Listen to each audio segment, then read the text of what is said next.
I have a very special person, my mom. This video was actually suggested by one of you guys and I thought it was a brilliant idea. So if you all don't know, my mom is a doctor. She's gynecologist extraordinaire. Best doctor in the whole world. No, but seriously, she just came from a surgery. Mama, introduce yourself as a doctor. I am Dr. Anjali Kumar. I am the Director of Gynecology Department at Artemis Hospital, Gurgaon. This is very weird, but so many of you guys have come to my mom saying that, oh, I've seen you in Seja's videos. And a lot of you guys have found me because of my mom.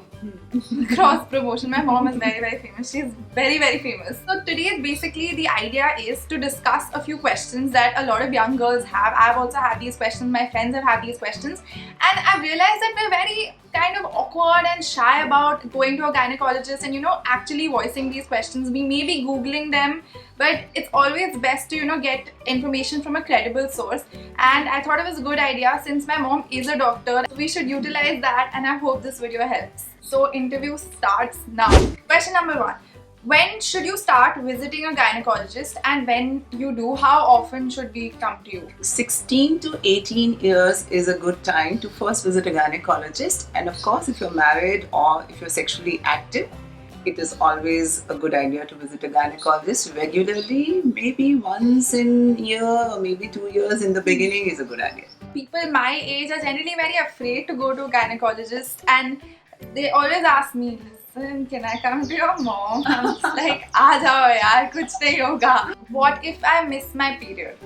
The first thing is that you could be pregnant. So in case that is not the surprise! So in case you feel that's not the reason, then of course the next reason could be a hormonal issue. But yes, pregnancy is something which has to be ruled out be first. And of course, lots of hormonal reasons like thyroid, PCOD can be the reasons for missing the period, and let the gynecologist decide what is the reason. This is a big one. Dun, dun, dun. Tampons or pads? Both of them are actually good ways for the menstrual hygiene. Tampons have an advantage because once you insert the tampon, you're pretty free. I mean, you can do a lot of activities which with a pad are difficult to do, like swimming and a lot of other sports. With the tampons, you need to be very careful about the hygiene part. Tampons can be a source of genital infections.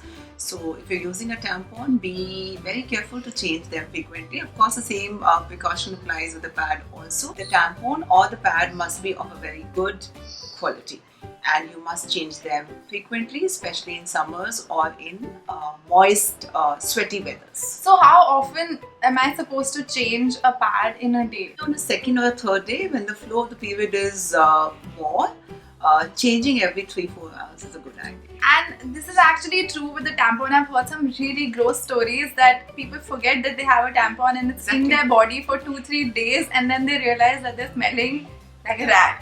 There is something so be known as a toxic shock syndrome. Oh, yes. This is, the name itself sounds very scary. A condition wherein the infection goes to the whole body. The person may be admitted and given IV antibiotics or something, but so it's good to be very preventive. Guys, have a bath every day. So how should we clean the genital area, and what about all these products like V-Wash and other products in the market? Are they trustworthy? What should we use? So it's very important. Please take bath every day. I'm again repeating, and make sure that you wash that area with simple soap and water. If you do this, trust me, you don't need all those vaginal washes, and they're marketed very well. But in case somebody is having recurrent infections, then yes, of course, it's a good idea to use them because it maintains the vaginal pH. And of course, people who are sexually active, again, sexual hygiene is very important for people to use a condom because that's the best way to prevent genital infections. This might be for the slightly grown-up audience, that a lot of people have these kind of myths that you can't, if you're sexually active, you can't, awkward. Is a safe or not safe? Exactly. Yeah. There is no day which is a safe day. Yes, of course, there are few days when a woman is more likely to conceive, but it is not like that you can't conceive in the first few days of the cycle or the late days of the cycle. This is because sometimes the ovulation may happen early or may happen late. But in case you're very sure that you don't want to become pregnant, then you must know that all days are unsafe. So a contraceptive action needs to be taken on all days. One can even get pregnant in case the sexual activity takes place during periods. This is again sort of like a hot topic. A lot of kids our age have PCOD. So firstly, what is it? What's the full form? This is called polycystic ovarian disease. It's a heavy name. This is a modern lifestyle disease. It is something which has started happening to girls now. It never used to happen to people 10 years back or 20 years back, and of course our moms and grandmoms never heard of a term like this. Yeah, of course, wrong lifestyle means people who have wrong dietary choices.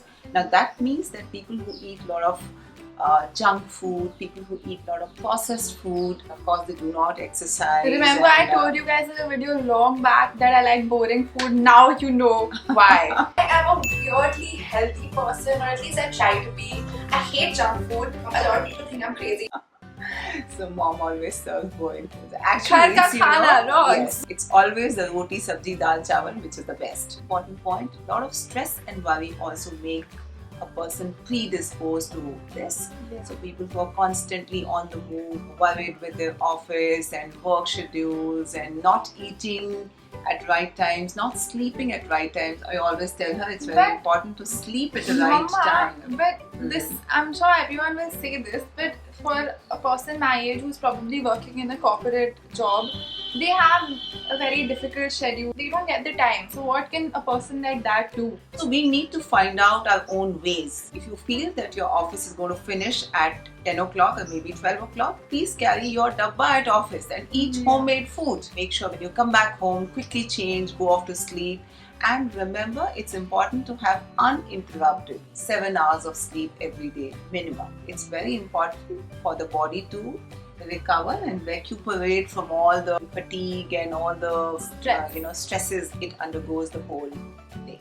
Whether you like going to a gym, or you like doing yoga, or you like doing swimming, or you like going for a Zumba class. So any exercise wherein you feel happy and you look forward to that exercise. Yeah. Remember, exercise should never be a punishment for you. You should always look forward to that. Okay, so that is it for our video today. And if you have any other questions, you can leave them in the comments below. I'll try and get Mama to sort of take out some time and answer a few of them. She's very busy. It's very hard to catch her. Very, very hard to catch her.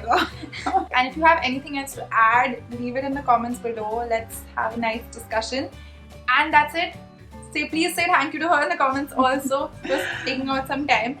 And I'll see you next time in the next video. Bye.